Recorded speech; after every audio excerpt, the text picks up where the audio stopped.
Hello and welcome back to another week at droneDJ. This week, what do we have, Kirk? I believe we've got more. Actually, you had the story on the Air 3 hitting Yep. FCC list.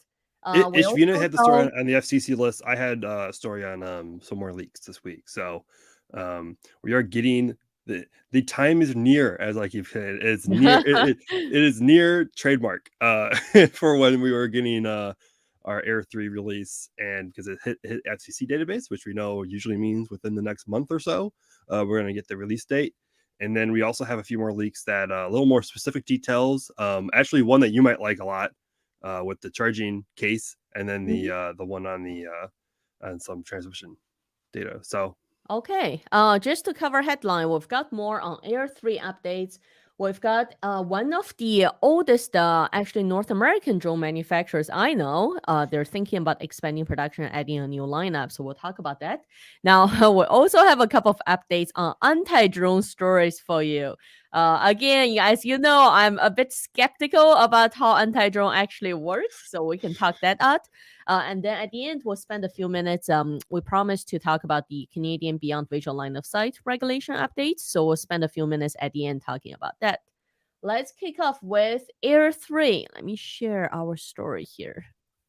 yeah, so we've seen the Air 3 hit the FCC database, which is something that we normally see for every single DJI product. I Really have looking like forward. email notifications, and I was checking it like almost daily or twice a day to catch these, and it happened at like, of course, like 2 o'clock in the morning, uh, my time. So Ishvina, of course, being in India, that's when she's online, which is great having people across the world that it doesn't really matter what time zone stuff happens, we see it.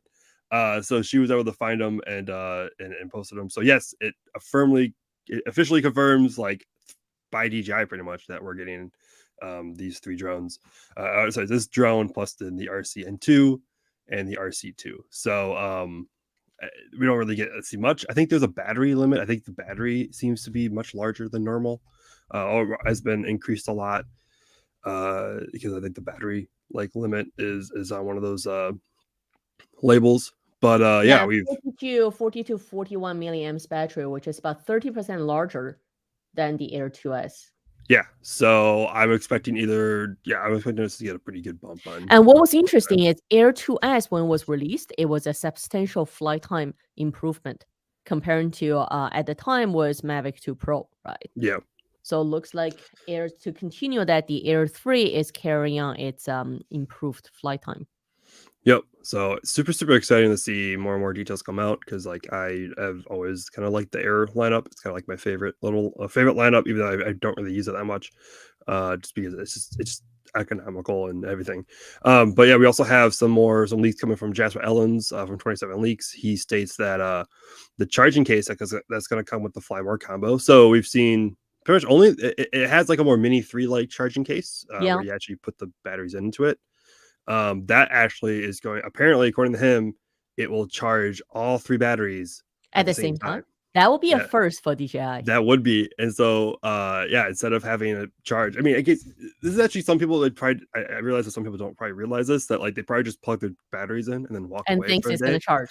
and they come back and it's fully charged. Yeah, no, all the charging either cases or like the strips that come with it, for DJI. I don't know about the enterprise stuff. I should actually check. I have an Inspire 3. I have not charged the batteries yet.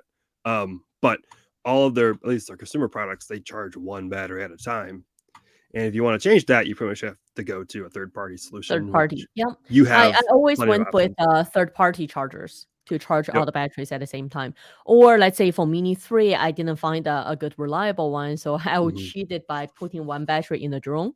And then obviously this is Uh, if I don't have to fly. So if after yeah. a flight day, if I'm charging everything, I put the battery in the drone to charge it from the drone, and then I have like 6 batteries. Then I put another 3 in the charging case.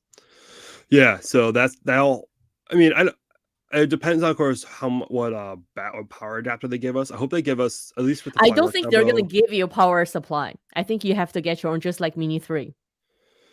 Yeah. Well, Mini 3, I think it came with Mini a 3, USB C. you had to buy the power supply for Mini I 3. think I had a USB C, the outlet on mine. I think they usually come with at least a USB C No, plug. what I mean is the power supply. right? So Oh, you don't use the USB Type C to plug it into like a USB Type C slot. You need like an actual proper like either DC. 65 watt or 100-watt power supply. Yeah, so Otherwise, it's we not got a 100 charging at the watt. right speed. The Mavic 3 came with a 100-watt Yes. plug. Yeah. Or it came with either 65-watt or 100-watt power plugs. Hopefully they'll at least 65, send a I believe, for 65-watt. Mavic 3 and 100 for the enterprise lineup. Yeah, so if you got the Flymark combo with the Mavic 3 Pro, you got the 100-watt. If you just got the normal version, you got 65-watt. So hopefully the Flymark combo Air 3 will come with 100-watt, and that would actually kind of make the We'll see, because that charging a 100 little watt better. alone on DJI website, I think it's 150. It's definitely more than $100. Yeah. So I don't. It's nice. I love it. Like, it charges my Mavic 3 Pro batteries like instantly. Like, it's so nice to have. So hopefully it comes with the Air 3 as well. But the other thing we got to see that Jasper Allens is saying is that it's going to come with the new OcuSync 4, which we haven't been able to, that's what he's saying, but he hasn't really given any details on what OcuSync 4 will be. So did the Air 2 come up with O3? Or what drone came up with O3? Was that Mavic 3? Mavic 3, and also Mini 3 is on O3, I believe. Mini 3 is also on O3. And so Air 2S right now is on O2. You know what? I can't remember off the top of my head. Let me see. So, because that would be a little weird that they're making that big of a jump from like O2 to O4 versus having like actually Air 2S is OcuSync 3. You know what? I bet can't they update the drones previously if the hardware supports that, I think, on OcuSync, because I think that was like the thing. Because was it Lightbridge? Lightbridge you can update. OcuSync would have to be hardware, I believe. Okay, because I thought I read something where like, well, Lightbridge was only hardware, but OcuSync could be updated over software, but to be from like O3 to O2 to O3. Well, guess what? If you're in Europe, it doesn't matter as much because they have transmission management. Yeah. So, anyways, so Jas was saying that O4 is going to be coming on Air 3. That's all he said. We don't know like what bitrate increase or what latency decreases it will have. I mean, I can't imagine you'd be needing anything. I can't imagine it's going to go up to 4K streaming. Like, who needs 4K streaming? Like, unless you're physically streaming, like enterprise-wise. Enterprise-wise would make sense. You know what? I don't really use streaming, but I find that if you fly in, let's say, downtown locations or areas with Wi-Fi, microwave antenna, or different types of interference, then the better your transmission, the better, like the less interruption you will have. Yeah. Even if you fly like higher, you mean higher bit rate? No, just like less interruption, like less interference. Yeah, I mean, I could see, like, I don't know. If there's I would always probably just choose 1080, just because, like, I don't know. I feel like 4K is just unnecessary. Also, I don't know if any of the controllers even support 4K anyway, so it wouldn't matter. I mean, I guess it's more about, like, to me, it's more about no interruption, like no interference from the video feed. Yeah, which okay, yeah, I didn't think a higher quality would actually affect that. That's interesting. But yeah, like I assume it'll probably be like 1080, 120. Maybe, like, of course, like, I think, what is it, 40 bit? Is it 40? What's the bit rate? Is it 40 at the moment for O3? And I think it went from like 100 and something. Oh, sorry, no, it went from 40 to like 100 and something, right? Like for between O2 and O3. I only remember about range. I actually don't remember about the detailed specs. I know range was a huge increase too. Yeah. So hopefully if O4 does come out, I mean, a huge range increase. Even though I would be interested, like, consumer-wise, range this doesn't really. This is a new RC controller, right? This is the new RC controllers, which would make sense with having a new OcuSync as well. You would need a new controller. I wonder if it's going to be brighter or what other specs on the RC2 that's going to make it. I have a feeling it's just going to be the antennas. Just because, like, you can't really up the RC that much before the RC Pro becomes less worth it. You know what I mean? Like the RC Pro has to have some sort of like benefit over the RC. I wonder if they would ever allow the RC controller to install third-party apps, because right now they can't. Right now it doesn't support third-party apps.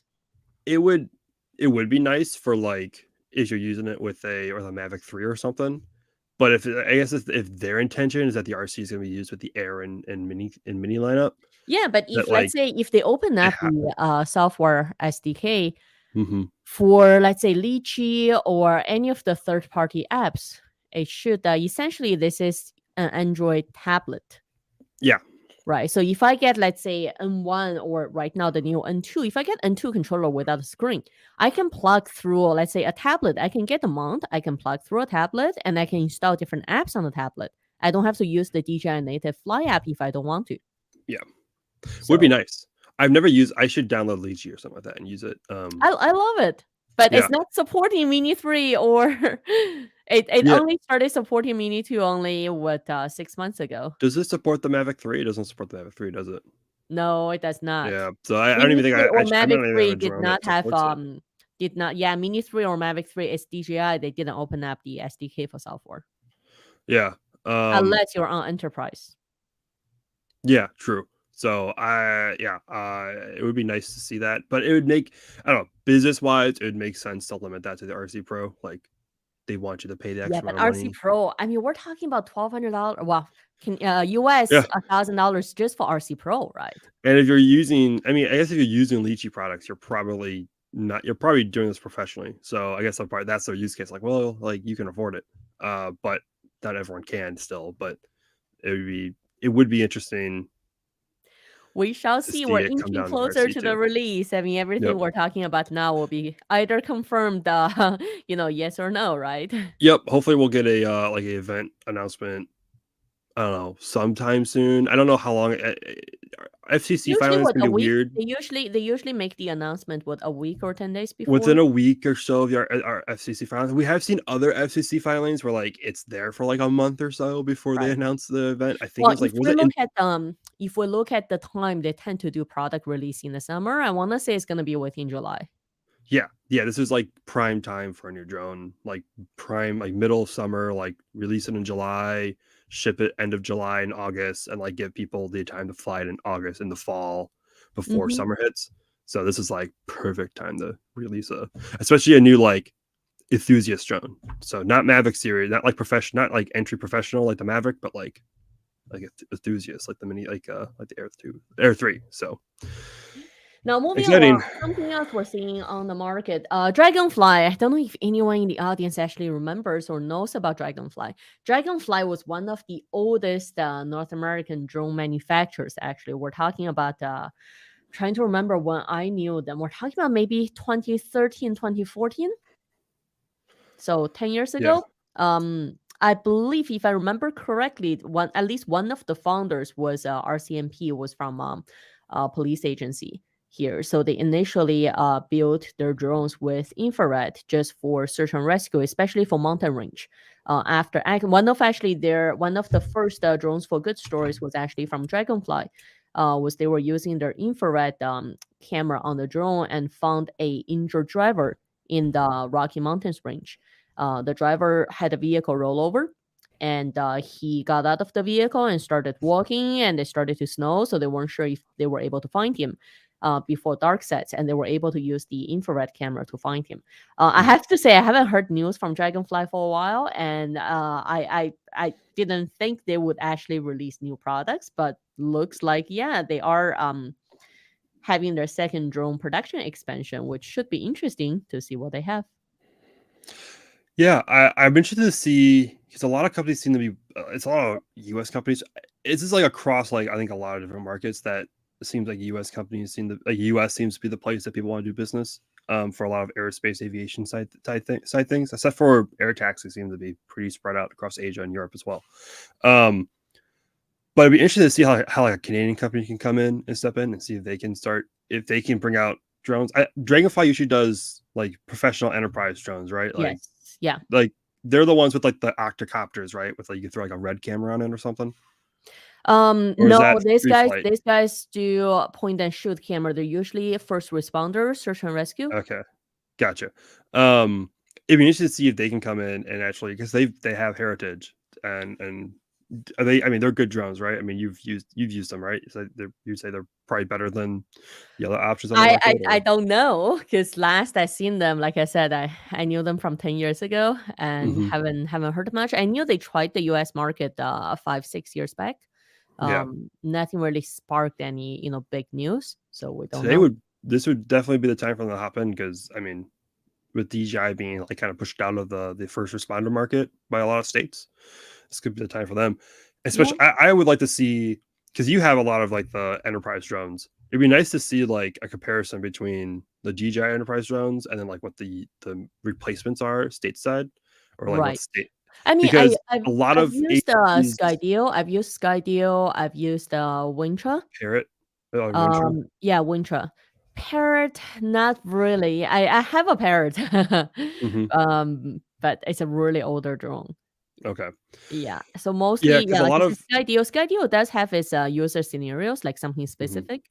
Um, and then there's like I said, Wintra. Wintra is also pretty specific. yeah, yeah, because a lot of stateside agencies are just kind of complaining about how the DJI replacement products are just not as good as DJI, Hmm. which makes sense since DJI is the top dog at the moment for drones. Oh, well, almost forgot Autel. Autel has Altel, enterprise. Yeah. Altel's enterprise, but like they're in this, they're kind of in the same boat as DJI at the moment, that they're Chinese based and Chinese manufactured. So like Right. Well, don't they're forget gonna there's start running into also issues. there's also Teledyne. Yep, which is it's So Flare. Teledyne, which is Flare, but Hmm. they bought the Canadian drone manufacturer, which Yeah. is Ariane Skyranger, which was one of the first ones to actually deal with first responder. And Hmm. Ariane was a big military subcontractor, and they're based Yeah, in Waterloo in Canada, right? didn't they purchased a drone manufacturer, right? Like, No, didn't that's what I they? mean. Yeah, Flare bought Ariane. Yeah, that's what I thought. So, oh, nice 404. Drone high Gotta five, love long day it. to show. Yeah. So yeah, I mean, it's just like there's options out there. I mean, it's nice for I want to at least have someone like we can all like try them out and see like what first responders are kind of complaining about as like what are the issues and where they can perform. Because right now they're just saying like, oh, it's not as good, but they don't really go into specifics about what about them aren't as good. So it'd be nice to see. Maybe we need to like secretly reach out to all the companies and get review units without them knowing that we want to compare them to DJI. Well, So, we shall find out. So, talking about Autel, mhm. I thought it would be interesting. We haven't wrote a story about this one, but I thought I didn't maybe even know we it can talk existed until about you it. showed it. Yes. Well, if we talk about drones, maybe we'll talk about anti-drone systems as well. Again, this is one of the things I'm always skeptical about. Mhm. One of my tech members on our team actually sent me the story. Mhm. I actually wasn't following Autel as much, and I guess they were like, I guess if it's not on my radar, they must be pretty quiet about this. So we haven't seen much They're really quiet information. about a lot of their things, which is weird. Yeah, so they have this jamming, like detection and jamming anti-drone jammer. Yeah. I don't Which know is from not the look new. of Like, this is this, not I like don't know how it's gonna work. There's yeah. no pricing information. They do have some product information. Let me just say, I thought this picture was a really well taken picture. Was with I don't know if you remember, DJI used to have like someone specifically that does their training videos. Yeah. So if you check, I don't know if they still have those videos on their YouTube. It's a guy who comes in and says, "Hi, my name is Tai." So Yeah. all those actor type, right? Staged pictures or videos. Um, that's a larger device than I thought. Yeah. This is not like I mean, there's other versions of this type of like anti-drone gun type device This is out there in the wild. 6.5 kilos. That's Yeah, pretty like heavy. they're big, like they're big guns, and that's because mostly because like the radio waves and power that has to go into them. Like there's a lot that goes into them. But like, yeah, if you look at just the photo on their page, like just the web page product photo, it looks like it's like a handheld gun. Like it does not look big at all. But then when you see it after someone using it, like oh yeah, this is like a two-handed rifle type gun. Um, yeah, like I'm interested to know. Like I know your one of your criticisms is always like, what does it do? Like, is it going to Or what does the lose? drone do once Yeah, what it's does a jammed? drone do? Is it I know there is like a defense focused version of this gun that like it Oh, just there's been lands so the many drone. of them over the past what 2-3 years. Yeah, there's one that like lands the drone like right on the spot. Like wherever it's hovering, it just goes down and just lands. I know that exists, but I'd be interested to see like if it just like disables the drone and just like it just loses connection and just falls out of the sky. Does it come to you, which would be interesting? That because I think I can see that being a really big Now let's talk like about that. So pro for law if you enforcement look that at the they can specs, if you look at yeah. the specs here, jamming mode. They have flight control and image transmission signals. I mean, those are easy to understand. So Okay. you no longer Yeah. have flight. Now, I'm gonna suspect if you don't have flight control, that's your lost signal. That's So like I'm your gonna normal loss of suspect then signal. that's based on whatever your safety setting is on the drone. So right, you have your signal loss in your advanced safety settings. You can choose to have the drone to land, to return to home, or to hover. Yep. So if you have lost signal, I suspect that's what the drone is supposed to do. Now, image transmission signal. So if you're only jamming image transmission, then that means you still have your remote control of the drone. So you should Yep. still be able to control the drone as the pilot. Now, the last one, we're talking about actually GNSS signal. So is that jam because DJI drones, I believe, has 3 GPS systems. You can Yeah. select that, right? You have GNSS, you have Well, you have Galileo, Beagle and GPS, Galileo. and Yes, and GPS. So So if you don't have GPS, if you don't have satellites, then the yeah. drone is supposed to go into AT mode. So if you ask me, that's a pretty dangerous mode for someone who's never experienced AT mode before. Yeah. AT mode, your drone will keep your altitude, Mhm. but it's gonna drift whichever direction the wind is drifting it. And if you never experienced that, trying to bring the drone back, especially if your orientation is off, is actually pretty challenging, especially in high wind conditions. So if that's what Yeah. they're jamming, I'm not sure what is the goal, because that seems more dangerous than the good it would do. Yeah, I guess maybe the hope is that they just land it right away. Like they just, or maybe I don't know, but like, and then they can collect it. It'd be interesting to see like if there's a drone out there that like lets you like bring the drone to the guy who's Then you're who's taking over jamming the it. control entirely. You can take over control, or it's just like it just takes over control and like brings the drone to Well, you call and me lands it. skeptical. So then How you can well can they collect the do that? drone. Yeah, I And don't. if Yeah, I if don't. they can do that, then I would question even DJI's drone security, right? If someone with a gun can just do It that, would I have to mean, be like a backdoor way around it because I don't think there's. I mean, I feel like any drone manufacturer would not let anyone just like randomly take control of it. yeah. It would have to be like we like allow a backdoor for like law enforcement and like security to like do this. Yeah, but let's face it, can you really control the sale? Who are you going to sell it to? If you sell it, if whoever's using it are airports or government officials trying to do it for the right, then sure, but can you really control that? What if someone If someone buys else it gets it. and then goes to interfere with actual public safety operations? Would be dangerous. Like it would have to be very well like I think that's opening rated. a big can of worm. So Yeah, it is. like I said, I would like to know what they mean. Like, what's the intent of actually jamming GPS? Number one. Yeah, Number that one two is seems like you how can't are they jam anything jamming flight else. control? Yeah. It says 3 kilometers for the range, but also what about the field of view? Is it like a rifle where you have to point almost directly at the drone? Do you have to know? Yeah. Like, do you have to know that there are drones in the air and Yeah. where they are?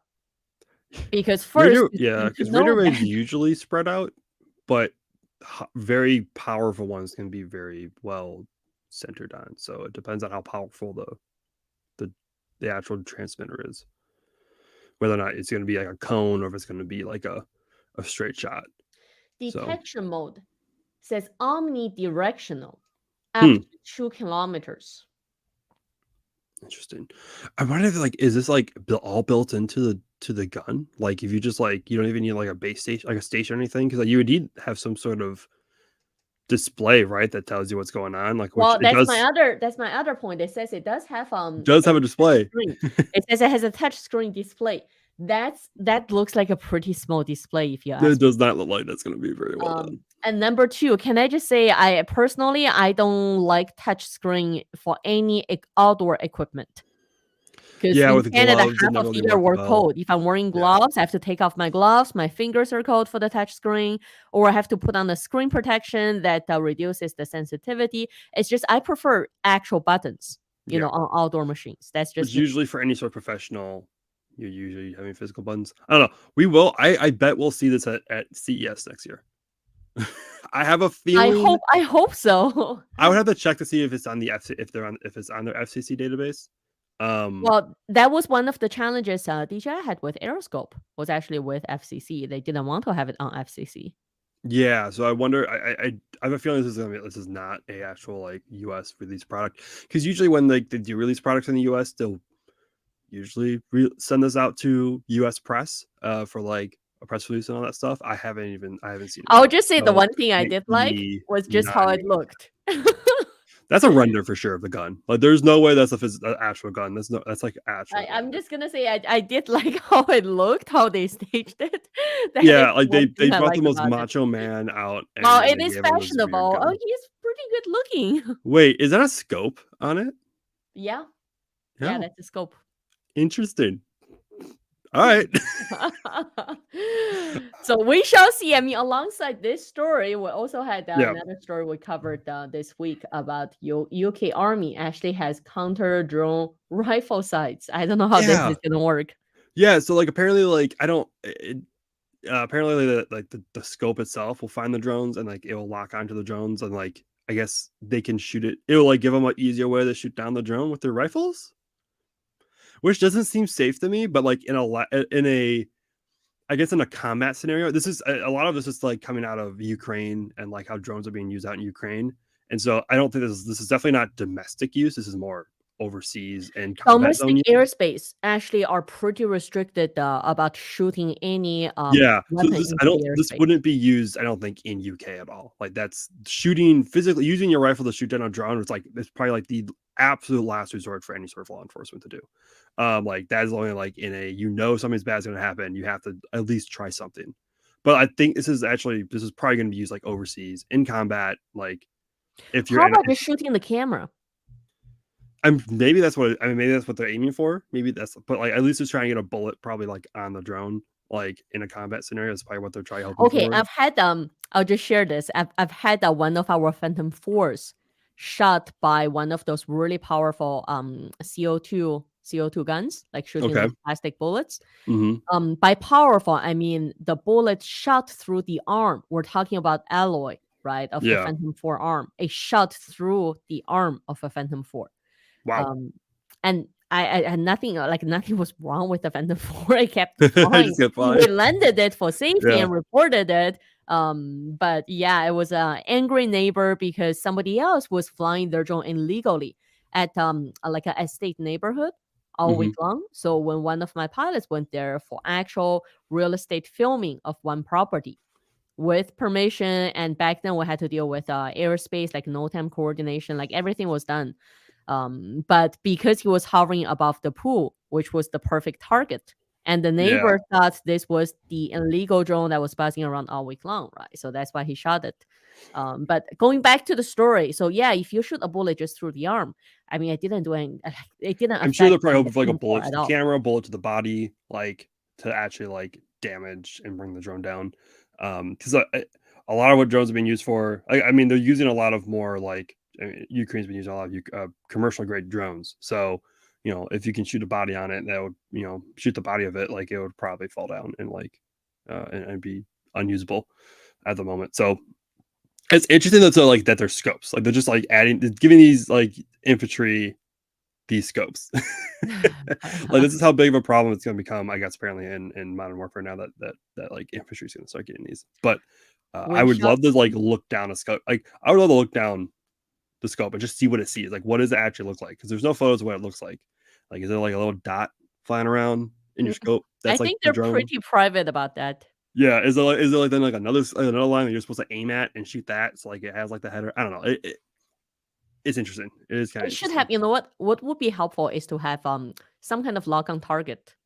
Yeah. Otherwise, the drone will be moving around, right? Like it would, but like you can't do. You'd have to have a mount for that. Like you can't. Like you can't like just freehand that.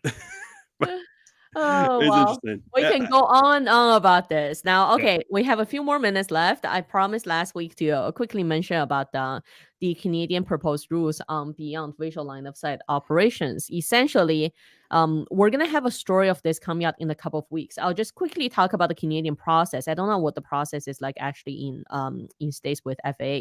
So in Canada, sounds pretty straightforward. If there are any rules changes, Transport Canada would first make an announcement on proposed amendments about what they're thinking about updating. And then the public would have 3 months to submit feedback based on the proposed amendments. And then from there, the government would hopefully take consideration of the industry feedback. And then it goes to version 1, so Canada Gazette 1, and but essentially that would prompt another round of public feedback. And after that, everything is locked down. It goes to Canada Gazette 2, which is published, becomes new regulations. So that's the process. Right now, we only have basically on June 24th, just last week is when or 2 weeks ago, is when the notice of proposed amendment is released. So we have 90 days consultation period until September 22nd to submit feedback. We're working with a group of drone experts here in Canada to basically digest this and provide feedback.